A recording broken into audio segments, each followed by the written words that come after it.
श्री शिवाय नमस्तुभ्यम। महाराज, आप सभी लोग जानते हैं कि सोमवार का दिन भगवान शिव जी का सबसे प्रिय दिन माना जाता है।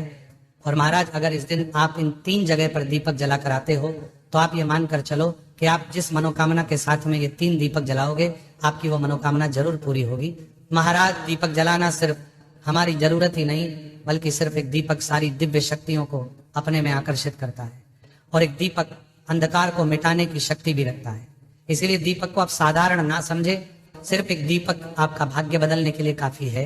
महाराज, सोमवार के दिन के साथ साथ में 3 ऐसे वृक्ष है जो कि भगवान शिव जी के तुल्य माने जाते हैं और इन वृक्षों की अगर आप पूजा करते हैं या सेवा करते हैं या इन वृक्षों के नीचे दीपदान करते हैं तो आपको स्वयं भगवान शिव जी का आशीर्वाद प्राप्त होता है और आपकी जो परेशानी होती है वह भी दूर होती है।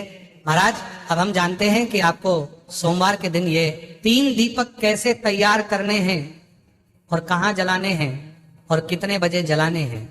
तो महाराज, सबसे पहले ये जो दीपक है ये घर की माता बहनों को ही तैयार करने हैं और उनको ही जलाकर आने हैं, क्योंकि घर की माताएं बहनें घर की लक्ष्मी होती है। अगर वह ये 3 दीपक जलाएंगी तो उनके साथ उनके पूरे घर परिवार को इस उपाय का फल मिलेगा।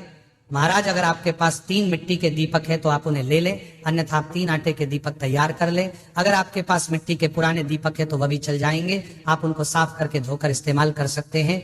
महाराजा, 3 दीपक लेने के बाद आपको ये दीपक शाम के समय तैयार करने हैं, क्योंकि यह दीपक विशेष रूप से अंधकार में रोशनी लाने का काम करता है। तो दीपक हमेशा शाम के समय ही जलाए जाते हैं, इसलिए यह 3 दीपक वाला उपाय भी आपको शाम के समय ही करना है। शाम होने की कुछ समय पहले ही आप इन दीपक को तैयार करना शुरू कर देना। सबसे पहले आप 3 दीपक को एक प्लेट में रख लेना। उसके बाद इन दीपक के अंदर अपने हाथों से बनाई हुई गोल बत्ती रखना। गोल बत्ती रखने के बाद आप इन 3 दीपक के अंदर शुद्ध देसी गाय का घी डालना। देखिए, यहाँ पर आपको भैंस का घी नहीं डालना है, शुद्ध देसी गाय का घी डालना है।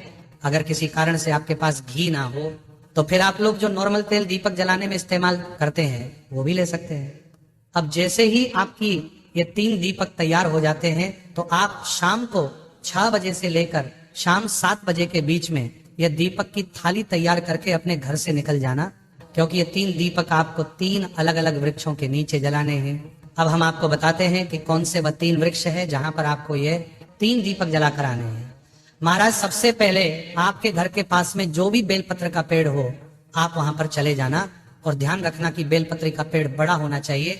सबसे पहले आप बेलपत्र के पेड़ के नीचे जाकर बैठना और बैठने के बाद अपना पहला नंबर का जो दीपक है उसको आप अपनी माचिस से जला लेना। आप अपनी माचिस घर से ही लेकर आए और अपनी माचिस से ही यह दीपक जलाएं। महाराज, जैसे ही आप पहले नंबर का दीपक जला लेते हैं तो इस दीपक को अपने सीधे हाथ की हथेली में उठाकर बेलपत्र के पेड़ के नीचे बैठकर भगवान शिव जी का ध्यान करके, माता लक्ष्मी जी का ध्यान करके, अपनी मनोकामना बोलकर इस दीपक को वही बेलपत्र के पेड़ के नीचे रख देना। कुछ समय भगवान शिव जी को ध्यान करके आप वहां से उठ जाना और दूसरे नंबर के पेड़ के नीचे चले जाना, जो कि है हमारा पीपल का वृक्ष। महाराज, अब आप पीपल के पेड़ के नीचे पहुंचकर वहां पर बैठकर अपने दूसरे नंबर का दीपक जलाकर उसको भी अपनी सीधे हाथ की हथेली में उठाकर भगवान का ध्यान करके इस दीपक को भी आप पीपल के पेड़ के नीचे रख देना। महाराज, वहां से उठकर सीधा आप किसी आंवला के पेड़ के नीचे पहुंच जाना और वहां पर पहुंचकर पेड़ के नीचे बैठकर अपना तीसरे नंबर का दीपक जलाकर उसको अपने हथेली में रखकर भगवान से प्रार्थना करके अपनी मनोकामना बोलकर इस दीपक को आप आंवले के पेड़ के नीचे रख देना और यहाँ पर आपका ये 3 दीपक वाला उपाय पूरा हो जाता है। और महाराज, ये उपाय आपको सिर्फ और सिर्फ सोमवार के दिन शाम के समय ही करना है। अगर किसी कारणवश सोमवार के दिन घर की माताएं बहनें ये 3 दीपक इन 3 पेड़ों के नीचे ना जला सके तो फिर उस जगह पर घर का कोई भी सदस्य ये 3 दीपक जलाने के लिए 3 वृक्षों के नीचे जा सकता है।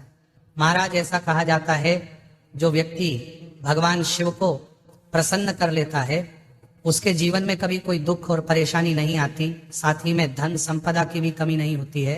इसी के साथ में जो भी माताएं बहनें ये 3 दीपक सोमवार के दिन जलाती हैं उनके घर में सदैव माता लक्ष्मी जी रहती हैं और कभी उनके घर में पैसों की कमी नहीं आती। तो इसीलिए जब भी सोमवार आए आप ये 3 दीपक जरूर जलाएं। महाराज, अब हम आशा करते हैं कि आपको ये 3 दीपक कब, कहां और कैसे जलाना है ये बात समझ आ गई होगी, पर अभी भी अगर आपके मन में कोई प्रश्न है तो वह हमसे कमेंट करके पूछ सकते हैं। और आप हमारी ये वीडियो कहाँ से देख रहे हैं कमेंट में जरूर बताएं। श्री शिवाय नमस्तुभ्यं महाराज।